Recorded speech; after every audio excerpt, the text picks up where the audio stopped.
os transtornos depressivos podem ser tratados numa UBS, por um clínico, um ambulatório, e não somente no ambiente de CAPS, mas no ambulatório de saúde mental, etc.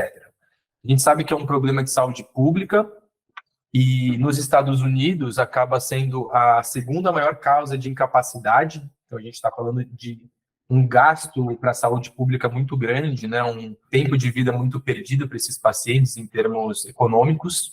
A depressão bipolar é o principal diagnóstico diferencial. Eu vou abordar isso novamente, eu já falei isso na aula de transtorno bipolar, mas eu acho fundamental essa diferenciação na prática, né? Então, os fatores de risco e tratamento são distintos e o tratamento é totalmente distinto também. E essa é uma informação que eu estou trazendo de uma bibliografia brasileira, do livro de clínica médica da USP, e que eles dizem que em São Paulo a prevalência dos transtornos depressivos chega a 18,4% por toda a vida e 10,4% nos últimos 12 meses. Quer dizer que a gente está falando de uma condição bastante prevalente. Em termos epidemiológicos, a depressão acomete 2 a 3 vezes mulheres, principalmente em idade fértil. É muito mais comum a gente ver essa condição ocorrer nessa faixa etária.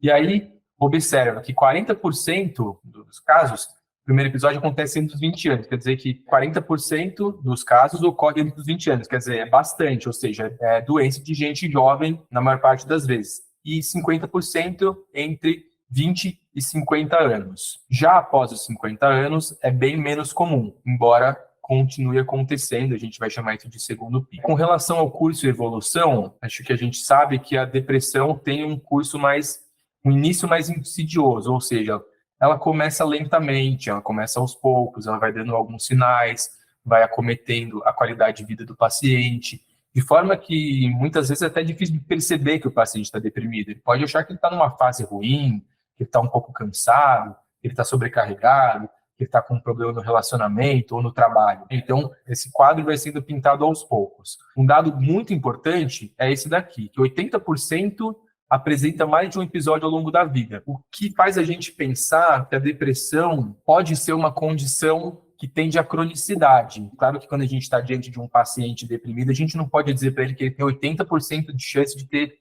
mais de um episódio depressivo na vida, porque a gente está falando de um indivíduo, mas os estudos mostram que essa chance pode ser de 80%. A ideia é que a pessoa tenha mais de um episódio ao longo da vida. Isso vai impactar no tratamento, porque a gente vai ver que muitas vezes no primeiro episódio depressivo a gente vai fazer o uso da medicação por 1 ano ou 2. Mas se o paciente começa a ter episódio repetitivo, a nossa tendência pode ser manter por 5 anos ou mais, ou digamos indefinidamente. Acho que todo mundo que já tratou depressão, quadros depressivos, percebe que existe essa tendência a uma recidiva mesmo. Agora, por outro lado, a gente sabe que se for tratada adequadamente, a melhora costuma surgir depois de uns 3 ou 6 meses. E depois de 12 meses, a maioria se recupera, se tratada adequadamente. Demora um pouco para melhorar, né? Se você for pensar, 3 a 6 meses, e é isso que a gente vê na prática mesmo. E é isso que é importante, inclusive, a gente orientar o paciente logo de cara quando a gente vai tratar a depressão.